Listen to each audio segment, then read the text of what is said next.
میرے محترم دوستو، ابھی میں آپ کو اور کیا کیا بتاؤں کہ کیسے ہم نے اپنی بد اخلاقیوں سے علماء کی مخالفتیں، ائمہ کی مخالفتیں، یہ مبارک کام اکرام مسلم میں آخر میں یہ سکھایا جاتا، بڑوں کی عزت کرے، چھوٹوں پہ شفقت کرے اور علماء دین کی قدر کرے، اس لیے کہ انبیاء کے وارث ہیں۔ اور ہم نے یہ علماء کی قدر کی کہ ہمارے ساتھی ایک امام صاحب نماز پڑھا رہے ہیں، 15 سال سے امامت چل رہی ہے ان کی اس مسجد میں،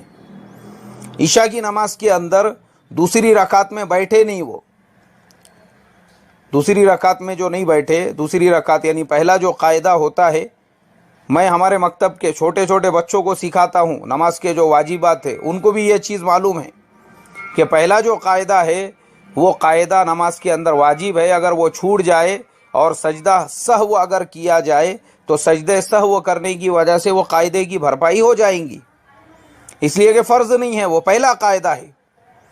وہ 15 سال کا امام پہلا قاعدہ اس نے چھوڑ دیا اور سجدہ سہو کیا اور نماز مکمل کی، اس کے سلام پھیرتے ہی 2-4 اکابر کھڑے ہو گئے، ارے بہت غلطیاں کر رہے، بولے یہ ان کو کائی کو رکھے امامت کو، 1000 بار بولے ہم نے نکالو نکالو نکالو، سنتے نہیں بولے۔ اور وہ امام صاحب سمجھا رہے ہیں، ارے بولے بھائی دیکھو یہ مسئلہ ہے، سجدے سہو کائی کے لیے ہے، اسی لیے ہے اگر کوئی واجب وغیرہ چھوٹ جائے تو سجدے سہو کر کے اس کی بھرپائی ہو سکتی ہے، نماز ہماری پوری ہو گئی۔ کائی کی نماز ہوئی رہے، بولے لگاؤ رہے، بولے وہ مفتی صاحب کو فون، وہ اپنے مفتی صاحب کو، وہ اپنے مولانا صاحب کو لگاؤ فون، پوچھو ان کو نماز ہوئی کیا، ہمیشہ نماز خراب کرتے رہتے بولے۔ عشاء کے فوراً بعد میں مشورے کی مجلس بیٹھی، 15 سال کے امام کو ایک جھٹکے میں نکال دیا گیا، اماموں کے گریبان پکڑ کے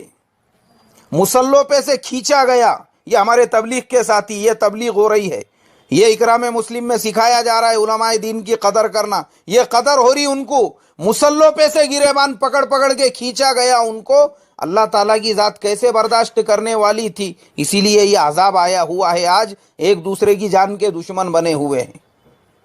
یہ علماء کی ناقدری کرنے کا نتیجہ ہے، یہ ان کو مسلوں پہ سے کھینچنے کا نتیجہ ہے، یہ جو کتوں کے جیسے لڑائی جھگڑے چل رہے ہیں، ایک دوسرے کی جان کے دشمن بنے ہوئے ہیں۔